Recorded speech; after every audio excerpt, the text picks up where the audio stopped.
is about food, mental health, and obviously I think with that also comes along trauma. Food cannot be the thing you turn to make you feel better, because it won't make you feel better. This food journey relationship is not something that can be fixed overnight.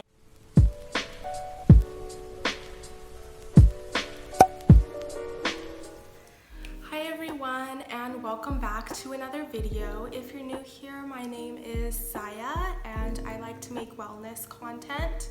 Today I'm going to be talking about food and my food journey, my relationship with food, and how that's affected my mental health. So today's video is going to be a lot more personal and serious. I filmed this video, this is my 4th time filming it, and I just have a lot to say, but I'm gonna try and condense it. And I also want to make my fitness journey video, so maybe some things I'll put in that, and then this will just mainly be focused on food. I'm not certified or anything, this is just my own personal experience in building my relationship with food and everything that I've gone through. So I don't want to make this intro too long, so let's get into today's topic. I'm gonna start with my food history. The first time I became aware of my body and what food does to my body was around 11 years old. And I had gone to the doctor's office with my mom and, just your regular checkup. And he said if I don't lose weight, then I have a high risk of becoming obese. I have always been a bigger kid. I always remember being the tallest or just the biggest overall, especially in elementary school. When my mom heard that, I think it kind of freaked her out. I know I was definitely scared and freaked out about it. And she was really proactive and really pushed me to start working out and to start eating better and to watch what I'm eating. And that's really when I became aware of the relationship between food and my body. But obviously, since this is just my food journey, I'm just gonna talk about food, and then I can get into the fitness aspect of that in my fitness journey video. And I also have a lot of notes because I do have a lot to say. Yeah, that was really the start of it, and honestly, as the years went on, it got worse and worse. By my sophomore year in high school, I was restricting everything. So everything, I don't know how else to say it. I was restricting every aspect of food and barely eating. I got down to about 100 pounds. I just saw food as the enemy and labeled my foods as good and bad. And even if I ate something good but overate, I would feel really awful about myself and just, try to restrict even more the next day. So during my sophomore year in my high school, my whole entire high school, I was really active. I did cross country and track, so that was my exercise. And I also remember keeping a food diary in my laptop where I would write down everything I ate with the calories off to the side. This was before my MyFitnessPal, or before I knew about my MyFitnessPal. And then I would also write down what I did for exercise or what we did that day in cross country or track. So yeah, it got really bad. Like I said, I weighed about 108 pounds my sophomore year, and honestly, I was depressed. I was super anxious. I didn't want to do anything, and my mental health really took a big toll.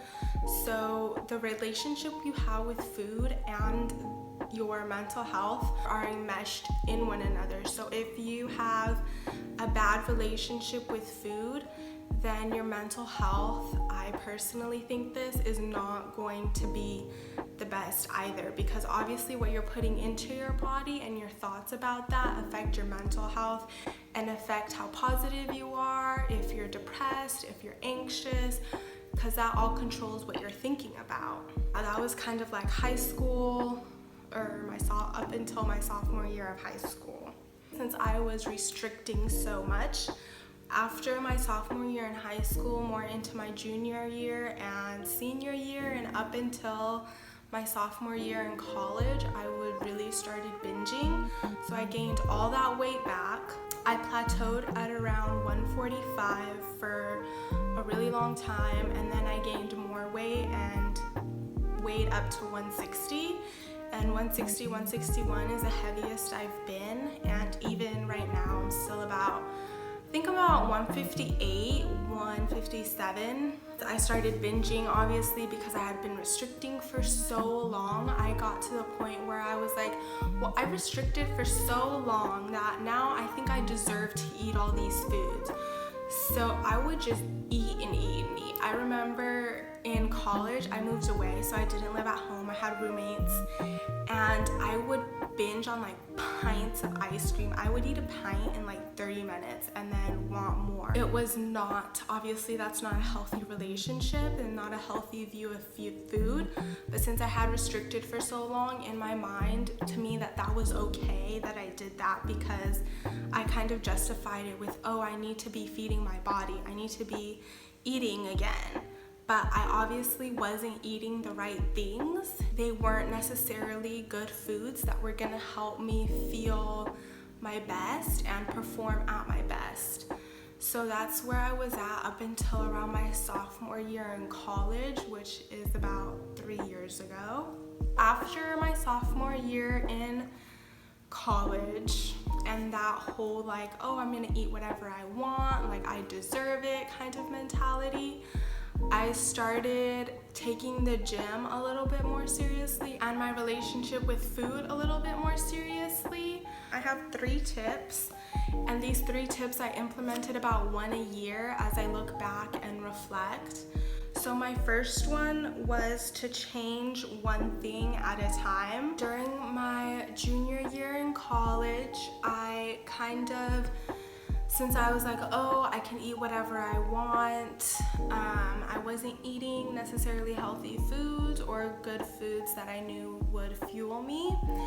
I kind of started just to think, what small change can I make? And I only started with one thing. So in college, I started tracking using my Fitness Pal, and at one point I was like totally invested in it, did it every single day, tracked every little thing. But as time went on, I kind of did it more sporadically and maybe just for like a month here or a few months there. And then this past year, I only used my Fitness Pal during my cut.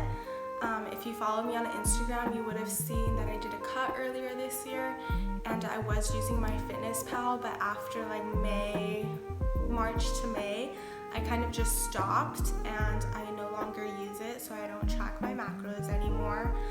But I do have mixed reviews on that, so I'm not gonna say anything bad about my Fitness Pal, because I really do think it helped me see the nutrients in food and like how much I was actually eating. Better help me control my portions, because even if you do eat good food, if you're eating too much of it, it's gonna still put you in a caloric surplus and you're not gonna be seeing the results you may want to see. These last 2 tips I kind of implemented recently after I stopped tracking my macros. So one is to just get away from diets and calling things diets, and not restricting anything anymore. So like labeling food good or bad, or saying I can't eat this ice cream because I'm going out to dinner tonight, or anything like that. I don't do that anymore. I let myself enjoy the food. I don't eat like ice cream and pizza and all of that. I don't eat that all the time. And then the third thing I started trying to do was to be aware of how the food makes me feel. So do I feel heavy? Do I feel sluggish? Do I feel like taking a nap? Do I wanna, put on my stretchy pants after eating this? So being aware of how the food makes you feel, both physically and mentally, is so important in healing, I think, in healing your relationship with food, because you're able to gauge which foods make you feel like you can perform at your best and keep you energized throughout the day, and then which ones make you feel like you want to take a nap at 2 p.m. And those foods you can slowly start to remove if that is something you want to do. So those are the 3 things I've currently been trying to do and trying to be more consistent at. This food journey relationship is not something that can be fixed overnight. You have to be patient with yourself. You have to give yourself grace and realize that it won't be forever, but this is where you're at right now and you're working to get better. So don't be hard on yourself. I know we tend to be our worst critics and the most hard on ourselves, but you just have to take it day by day. If you've made it this far, thank you so much for listening and reflecting and taking time out of your day to hear what I have to say and to listen to my journey. And I want you to know that my journey is ongoing. It's not perfect. It's not over. I think I still have a long way to go. But I just wanted to share where I'm at right now and how I got here with you all, so that maybe if you're going through something similar, or if you can relate to this in any way, that it can help you too and give you hope. If you have any questions or comments or want to chat, the comment section is always open, and I'd love to have a conversation with you guys about this.